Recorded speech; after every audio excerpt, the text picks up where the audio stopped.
So I'm happy to welcome you to the Foster Family Coalition of the Northwest Territories webinar series on FASD and the justice system. We're excited to provide you with a weekly webinar series for the next 5 weeks as we delve into various topics, including supporting justice-involved individuals with FASD, child welfare, FASD in law enforcement, and FASD in the courts. My name is Lisa Myers, and I'm the host of the webinar series. I'm currently the Glow and 4Y coordinator for the Foster Family Coalition, and my main goal is to support youth and the navigators that are enrolled in our programs. So an important step in reconciliation is the acknowledgement of the traditional treaty lands and recognition for the people of the territory. The City of Yellowknife acknowledges that we are located in Chief Drago's territory. From time immemorial, it has been the traditional land of the Yellowknife Dene First Nation, and more recently, the homeland of the North Slave Métis Alliance. We respect the histories, languages, and cultures of First Nations, Métis, Inuit, and all First Peoples of Canada, whose presence continues to enrich our vibrant community. A few housekeeping issues before we get going. We are recording this presentation, and all recordings will be available on the Foster Family Coalition website at the end of October.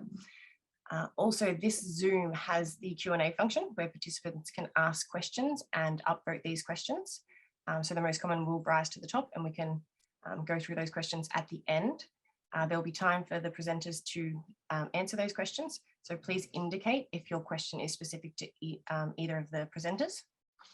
So I would like to introduce our first speaker for today, who's Sabrina Hacker. Sabrina started her career in FASD about 15 years ago. She didn't plan on staying in this field, as she'd previously been the dangerous dog officer with animal control in Lethbridge for over 10 years and knew nothing of disability services. So Sabrina left the animal control department when she became a mum of twin boys. She then started a part-time position with Peak Support Services, working with kids and adults on the FASD spectrum, while taking justice studies and preparing to work in corrections. Just prior to graduating, she was approached to manage the Peak FASD Adult Justice Program. Seeing the potential and having the ability to merge her two passions, she accepted the position as program coordinator and has not looked back. So welcome, Sabrina. Thank you. Good morning, everybody. I am here in Lethbridge, which is in Treaty 7 territory. My Blackfoot name is Holy Star Woman, and I have been practicing for years to say that in Blackfoot and have made zero progress. So I will just use the English version of my name. Thank you, everybody, for joining today. I see we have quite a big turnout. So I was given a bit of a presentation outline, and I will do my best to follow that, but I do tend to go off on tangents. So feel free, somebody, to reel me back in if I'm getting off task here. So I am the program coordinator for the Adult FASD Justice Program, and it was designed as a companion program originally to be a part of what the network here in Southern Alberta had as the Youth Justice Program. And it was quite successful. And through that process, we realized that doing a great job with youth was fantastic. We were doing that right. But as people aged out, what was happening was that they were being lost in the justice system for adults. And so the FASD network here said, you know what, we've got some funds. We want to continue the work that we're doing with youth as they age out and become adults. And so my program was designed.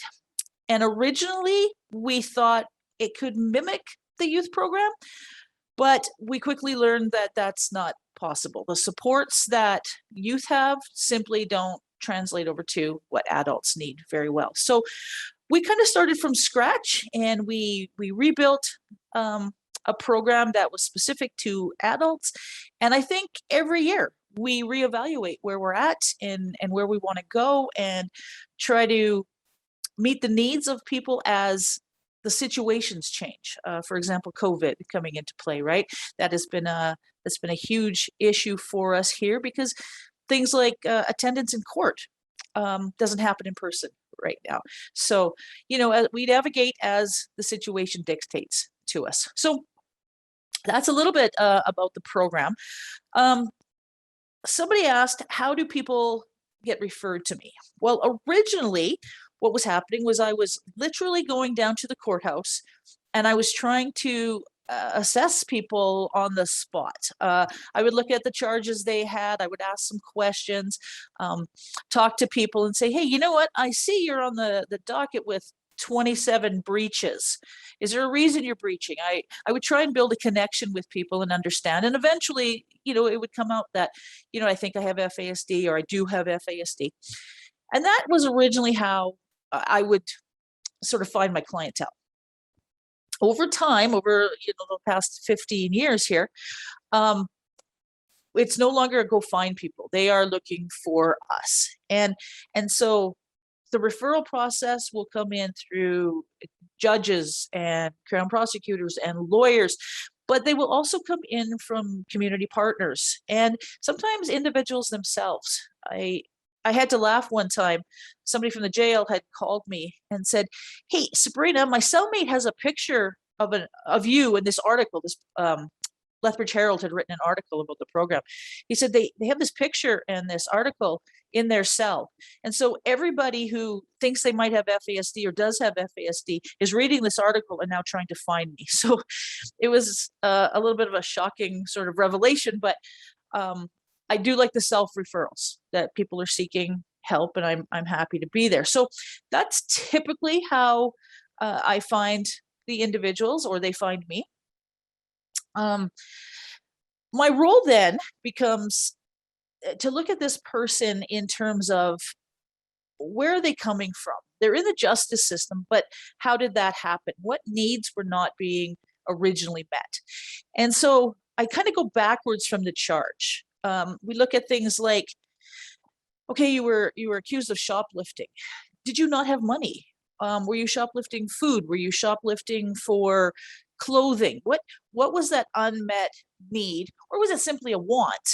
And so then we address that as per what the needs might be. If they don't have income, for example, well, we know we have to start looking at that. So then that's approaching community partners from AISH, from income supports, right? We start going backwards and then we start going forward. Okay, so we want to then look at not necessarily, okay, what I like to tell the Crown is FASD is a reason for the offense. It's not an excuse. So I can say to the Crown, hey, you know what? This person was shoplifting food because they had no income and nobody to help them. But that doesn't really solve the problem. The Crown's not just going to simply withdraw a charge at that point. So then we look at what can we do to appease the Crown prosecutor's position as well. So we develop a case plan, and that case plan might be, okay, we're gonna apply for AISH. In the meantime, we're going to get them help from income support because they've maybe never had a steady stream of income. Can we get them a funds administrator or trustee? And all those little details go into what we call a court information plan. So then given that plan, we build in also a consequence, not that I like that word, but a consequence that appeases the courts as well. And so that consequence might be, you can give them a fine, but that's not going to help. Money's brand new. But can we take this person and let's say it's winter, can they shovel the sidewalk at the location where they were shoplifting? Can they do that for a couple days or a couple of weeks and give back to the community and give back to that member of the society that was wronged? And does that appease the courts? So those are some of the examples of ways that my program will take the offense and wrap it into something that's manageable for the individual and appeases the court's outcome. So hopefully everybody's okay to that point. One of the things that we all know, and I'm sure we can all agree on, is that incarceration is not beneficial. And often, in many cases, we often find that incarceration is more detrimental to that individual because we've managed to protect society for a limited amount of time, but we've also managed to connect this offender with a bunch of other offenders that we don't want them necessarily to meet. And so we try and avoid incarceration whenever possible, but given the nature of the offense, sometimes that's not at all possible. So what are our options then? It doesn't mean I sort of close the file and say, all right, this person's in custody right now. I guess I'll work with them again once they come out. No, we want to start building a relationship while they're there. We want to find a way to make that time in custody beneficial. And so in some cases, I do a lot of begging and pleading with our diagnostic clinic to say, hey, now's a great time to slide this person in for an assessment if they don't already have a diagnosis. Or I don't believe we should release into homelessness. So I know things like PDD and AISH stop while people are in custody, but can we still line things up? Because we know when they're going to get out. So we want to have housing sort of set up. We want to make sure that the relationship building continues while they're locked up, because we don't want anybody to feel alone. And the worst thing we can do is let them feel like they have no recourse. They're stuck here. Nobody's helping them. They have nowhere to go. They have nothing that they can do. So, sorry. Thank you, Audrey. She's just typed in and telling people what PDD is. Persons for Developmental Disabilities is a funding agency for individuals with an IQ of 70 or below, and they can access supports in Alberta. I should clarify that, in Alberta, if they meet the criteria. Thank you, Audrey. Sorry, that's one of my little tangents there. So back to being in custody, we want to maintain that relationship. We want them to know that, yeah, they're locked up, but you're not alone. And do whatever we can while they're there. Community supports are becoming harder and harder to access. So I don't mean to, no, you know what, I do mean to brag. Lethbridge is a phenomenal place to work, and I'm sure everybody else's communities can say the same thing, but I am immensely proud of the way that Lethbridge comes together. So even though resources are really, really tight, I know that in just about every community partnership I have, there's somebody there that's going to go above and beyond. And that is one of the keys to maintaining the successful program, is that I know if I get a call from a community partner and they say, hey, I just need a little extra from you. I know you're bogged down with cases, but could you just help this one person? I'm always going to do that for my partners. And I know they'll do the same for me. So when an individual is in custody, that's a really good time to give our partners a heads up and say, hey, this person's getting out. Can we maybe get a jump start on that paperwork? Can we maybe do just a little bit so that they're coming out to something rather than nothing? So that's really important for that stability piece, because if they come out of custody, there's nothing there, we're probably going to lose them, and we won't find them again until they're back in trouble with the law. So hopefully I'm not going too fast. I'm trying to cover everything on my checklist here, but I'm also trying to be conscious of time. So hopefully that covers the court piece and part of my role.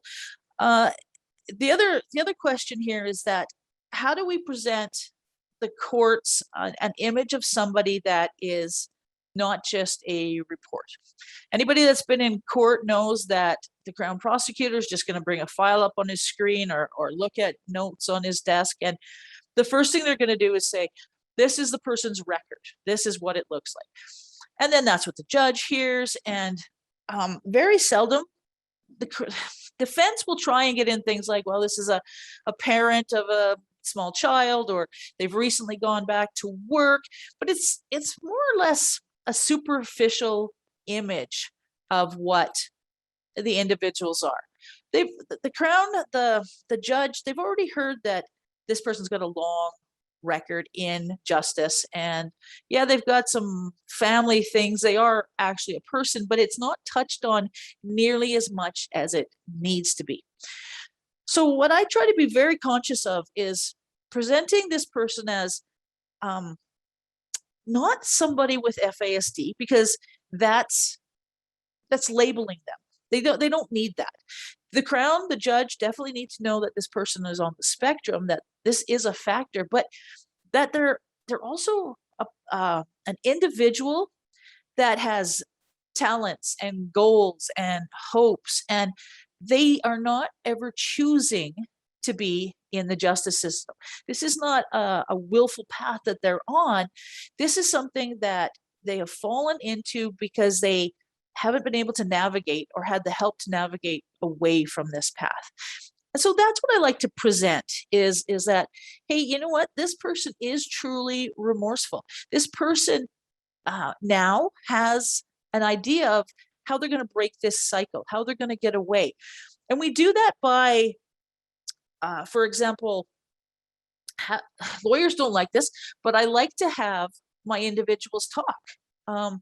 Get up in court and say for themselves, not through their lawyer, but for themselves, to say, I'm really sorry that this happened. If it's shoplifting, for example, again, where they stand up and say, I was just really hungry and I couldn't figure out how I was going to eat that day, or I didn't have access to things that I needed.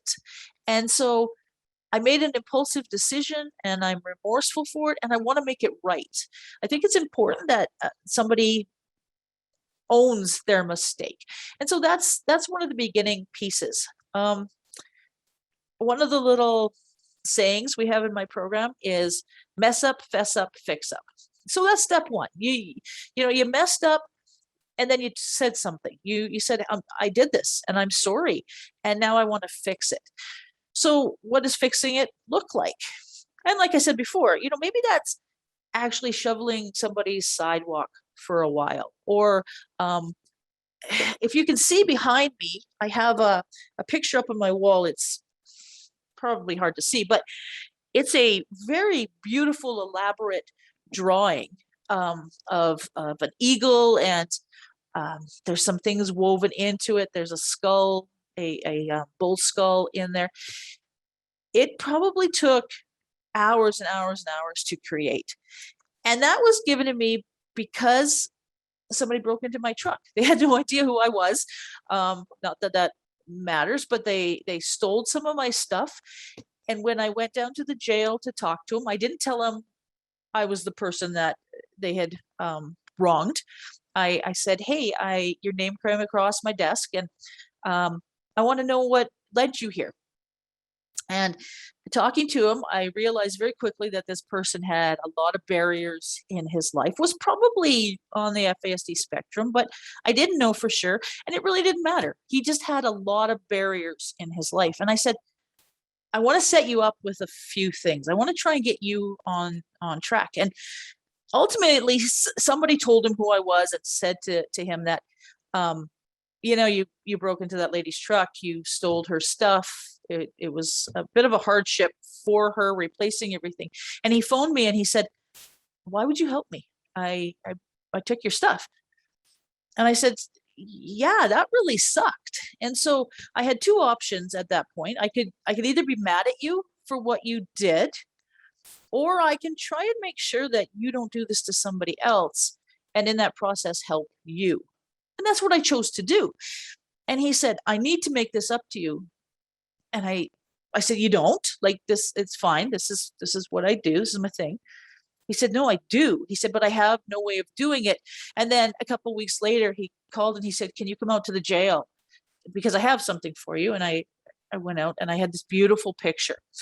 And so he said, it's not much, but it's my apology. It's my way of saying I messed up, and like I don't have any way of really fixing what I did for you, but I'm legitimately sorry. And the amount of work that he put into that image is above and beyond anything, right? And it made a connection between myself and him. It healed on that level. So as a victim and an offender, we were able to have a foundation now that was above just me helping him because of my program. And so it falls in line with that restorative justice model. And that's kind of what we try and follow as well. And that then presents to the court as a healing way for the community to come back together. So we like to follow that sort of system as well, that mess up, fess up, fix up, in whatever fashion that looks like. So I spend a lot of time looking at, that restoring of the community. It's great for the community, but it's also very beneficial for our individuals that need something tangible to relate what they did to the victim or to the community. And I find that if we're able to make those connections, we seldom have people reoffend. So just to recap, we have admitted to the problem, we have apologized, we've made it right in some way, we've made that process tangible, we've reunited the community wherever possible, and then we've hopefully broken that cycle of recidivism. So that's kind of how I like to work with the courts, where we turn them into humans, not just file numbers or a stack of paperwork. We have something that's now relatable to people. I'm sure everybody has seen their individuals in court where they never get to talk, they never really have any engagement, they seldom understand what's being said to them or about them, and then at the end they're maybe given a fine, which if they're on A should have a trustee, that fine is paid. It's never really impacted that person, and I like to get away from that. So big piece to my program is that making things tangible, making it relatable. That just brings us next to the integrated services court. And what happened was myself and a couple of community partners sat down and said, we're okay, but we could do better. There are still people falling through the cracks. And what can we do to address that?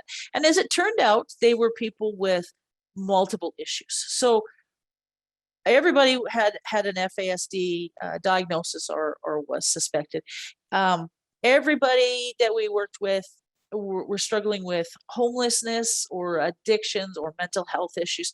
And we said, there's got to be more that we can do within the courts to help that population. So I was able to hang out with Grace at the Edmonton Drug Treatment Court and watch how they ran it, and thought, this is a fantastic model. It's not going to completely work for the population that I'm thinking of here, but that the model is solid and something that we could work with. So I came back to Lethbridge. I talked to some of my partners. I talked to the chief judge in Lethbridge at the time, and the chief crown prosecutor, and duty counsel, and a couple lawyers. And I said, I really want to open our own courtroom so that these people that we are not seeing the best outcomes for get a little bit more hands-on care, just a little bit above and beyond. Let's do something different for a change. So we had taken on about 10 clients originally, and we had a designated crown prosecutor, we had a designated judge, we had a designated courtroom, we had a designated duty counsel step in. So none of the players in court were changing. It was the same group of people. And we had to come in every 2 weeks, just like drug treatment court does. We were having these people come in and report every 2 weeks. But we started our day by meeting basic needs. So we would have breakfast sitting there, and a time period where people could come in and sit and just relax for a minute before the court process started, giving them time to focus and regulate a little bit. Most of the time they hadn't eaten, so that food piece was very important. That bringing calmness to that environment was very important. And nobody ever missed court. We never had to really, I mean, we had to go look for a couple people, remind them occasionally, but it was important for them to come. So everybody would come to court. And then they became mentors to each other, a piece that we hadn't necessarily predicted was going to happen, but they would see each other on the street and remind each other about, hey, remember we have court on this day, and remember we were going to do a few assignments for court prior to so they were helping each other out aside from the court model itself. They were they were just mentoring each other. So the court would then proceed. Everybody went in as a group, and we of course had to address the charges. So everybody in the court had entered a guilty plea, and everybody in the court knew that if they went through this process, it wasn't going to be a quick in and out. You didn't just get to like plead out, here's your sentence, that this was going to be an ongoing event that could last for months. But they were committed to that because they truly wanted to make changes to their life. There was that option that you could leave anytime you wanted. If you did not want to be a part of this court, you could go back into docket court. But if you truly wanted to make change, then commit to this. So we had a very dedicated group that would come in, and we would address what happened in the time in between court.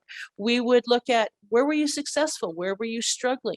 If you had struggles, okay, what do we need to do as a team to get you back on track?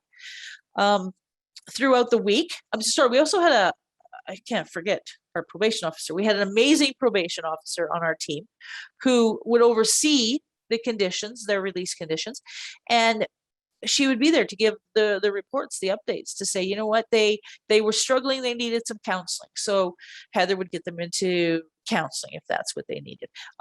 If they really wanted to get some housing, we would, do our best to have housing set up, like trying to working with them around that. Sorry, Audrey's, I missed your message there, Audrey, sorry. Okay, I'll continue. So that was kind of the LISC model, and people would work through their issues until stabilization was achieved. And if they didn't follow through, if there were bumps along the road, there were technically ability to give them like sanctions. One individual, we did actually put him in custody for a few days to reset him.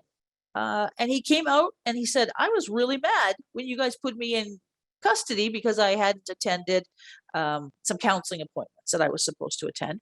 I was really mad when you did that to me, but you know what? I thought about it, and you did the right thing. I'm now back on track. So that accountability piece was always there. And when they achieved that level of stability that we wanted to see, and they had gone a long time without reoffending in any way, then we had a graduation ceremony, and we celebrated that success as a group. We would have events in between. So we would maybe have a night where we just want to sit and work on some art projects and just be a group. Now, ultimately, COVID, because of this model, you can see how COVID deeply impacted us. And so we've kind of had to suspend everything for now. But that was the model, that is the model for the LISC court. And I think we were so successful because it wasn't a courtroom seeing an offender by their record. It was a courtroom seeing people that were struggling and willing to help. And we took down some barriers. Judge Redmond, who's now the provincial chief judge, was overseeing our courtroom. And he would do things like come off the bench and he would say, grab some chairs. I want to sit in a circle here. I don't want to sit up on my bench and talk down to people. I want you to know that you are as equally important to me as you are to the rest of this team. And I want to sit here amongst you and tell you that face to face. I care about your success. We had duty council at Christmas time, gift everybody with cards, gift certificates to go to see a movie. And we made that a group event. We all went out as this group to go see a movie. And some of the individuals on our case had never been in a theater ever.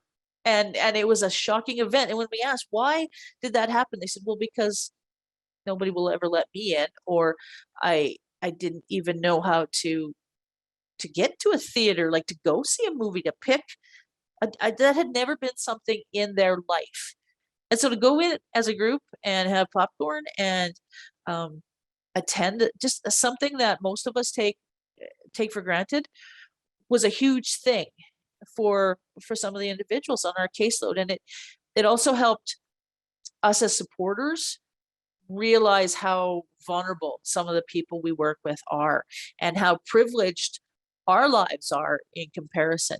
And in doing that, it brought everybody closer together. It was very much a healing process, and it gave us that drive as staff. You don't have that burnout feeling because you can actually see the benefits of what's going on, and the differences that you are making. So that was the idea behind LISC, and that's how we ran it. And I think I've talked really, really fast about a whole bunch of topics. So hopefully some of that at least made sense. It was really informative, Sabrina. Our next speaker is Catherine Pakenham, who joins us as the Justice Program Manager at the Foster Family Coalition of the Northwest Territories. Catherine is currently pursuing her master's degree in polar law from the University of Akureyri, and has been living in Yellowknife since 2020. Hi, everyone. So as Lisa mentioned, I'm the Justice Manager here. Unfortunately, I won't be able to give as much details as Sabrina. I haven't been in the program as long, but I will do my best. So I'll just give a brief overview of the Foster Family Coalition, and then I'll dive right into my project. So the Foster Family Coalition of the NWT works to support foster and adoptive families and help them navigate their way through raising kids who have been in the foster care system, and give them the support that they need. So the FFC was founded in June of 2002, became incorporated in October of 2002, and then became a charitable organization in 2003. So currently the programs that we have under the FFC are the Camp Connections, which is a summer camp that youth can attend who are in the foster care system. And it's kids who are all over the territory who can attend it. The 4Y program, which is the program that Lisa runs, and it's a program to support youth who have fetal alcohol spectrum disorder, or who have suspected it. The Justice Program, which is what I do, and it's kind of a spin-off of the 4Y program. GLOW, which is Gaining Life Skills Our Own Way. That's a life skills program for the youth. The RESTO program, which kind of gives a break to any of the caregivers across the territory. The Northern Stars After School program, and the volunteer program, which allows the kids to mentor each other. So the restorative justice program, as I mentioned, is kind of a spin-off of the 4Y program. So basically, we pair up youth who have had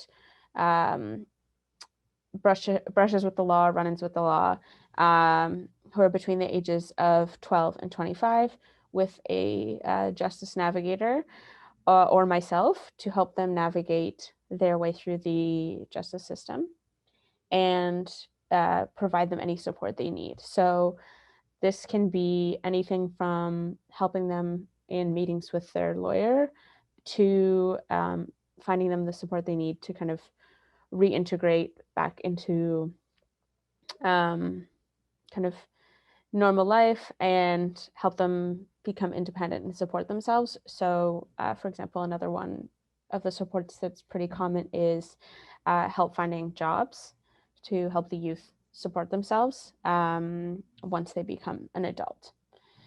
So the Restorative Justice Program is based on the general guidelines of the 4Y program, which has 4 key components: to build a sense of community where youth feel a deeper sense of connection, to address any barriers to optimal mental health and to strengthen, emotional regulation, to work on essential life skills that will support independent or semi-independent living, and to help youth navigate everyday systems. So justice, employment, education, medical, any other system you can think of, we can help them to navigate it along with their support system. So in the Justice and 4Y program, we are hoping to work as much as possible with the support systems that are already in place for these youth. So that can be foster care parents, their social workers, any medical professionals they've worked with, their bosses, lawyers, anyone who works with them to help them get the best outcomes possible in terms of their goals. So, okay, sorry, I'm just reading from some notes here. Okay, so the 4Y program was created in May of 2019. So this provides one-on-one mentorship with youth with prenatal alcohol exposure or FASD. In 2020, they realized that they needed some extra support for some youth who had been involved with the justice system. So the 4Y Justice Stream was created in the 2020-2021 fiscal year. And right now, I've just entered the program actually last week. And so right now we're looking to kind of develop the program and create a more clear goal of where we'd like it to go over the next 2 years and then beyond the initial project. So the way the cycle kind of works within the justice program is youth are referred to either myself or Lisa, and if they've had interactions with the justice program, they would be transferred to myself. They're paired with a justice navigator, and then the needs of the person will be discussed. So for example, if they wanted to get more schooling, if they wanted to find a job, if they wanted to become more independent in their living. And then the Justice Navigator would look to create goals that the youth can work towards and help them achieve those goals.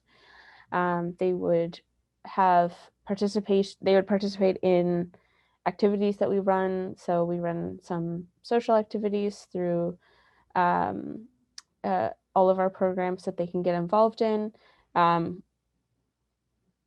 Sorry, I'm just reading, just lost my place in my notes here. So the structured programming that we have is with the goal of improving their mental, physical, and emotional health to meet their needs in that way, to just to help them lead a more happy and healthy life. So the restorative justice program focuses on accountability. So in the same way that Sabrina was mentioning, working with youth to kind of make amends to the people that they've wronged, this would also be something that we would aim to do with the youth. And as we support them, it helps lower the risk of them reoffending, which we've already seen with some of our clients. They've gotten more on track. They've had really positive outcomes because the court was able to see that they were really trying to make an effort to improve their life and kind of be a positive and contributing member of the Yellowknife community, which was really great. And then our goal is to have people who come through the program potentially become mentors for people who are starting to go through it eventually. That's a little ways off, but hopefully we would be following somewhat in the footsteps of Sabrina's program. So anyone who's between the ages of 12 and 25 with diagnosed or suspected fetal alcohol spectrum disorder or prenatal alcohol exposure, and who have committed a crime or who have involvement in the justice system can be referred to myself. If you want, I will put, I'll just actually share my screen so that you guys can see my contact information. So you can email me at Catherine_Pakenham@ffcnwt.com or info@ffcnwt.com, or by calling 867-766-3326. We also have some more information on the website, and really our aim is to be able to provide one-on-one support that is specialized to the needs of the individual. Yeah, that's basically our goal. So stop this. And if you guys have any questions, I will do my best to answer them. Thank you, Catherine. We haven't had any questions come up at the moment. I did just want to mention that the 4Y and the 4Y Justice Program are meant to be territorial programs, so they are meant to be territorial wide for the Northwest Territories. In saying that, majority of our services are currently based here in Yellowknife. We haven't worked out exactly how we're going to kind of launch these projects in the smaller communities, but it's definitely something we're working on. So I just wanted to make note of that. So I'd like to thank each of you for joining us today and hope you'll join us in future webinars of this series. Next week's webinar will be on Tuesday, September the 28th at 10 a.m. Mountain Time. The topic is FASD and the courts, presented by Dr. Caitlin McLaughlin and Glenn Luther. If you have registered for this webinar, you'll receive a reminder one day prior, before the webinar, as well as shortly before the webinar begins, generally the hour before. Thank you for being here today, and we hope to see you next week.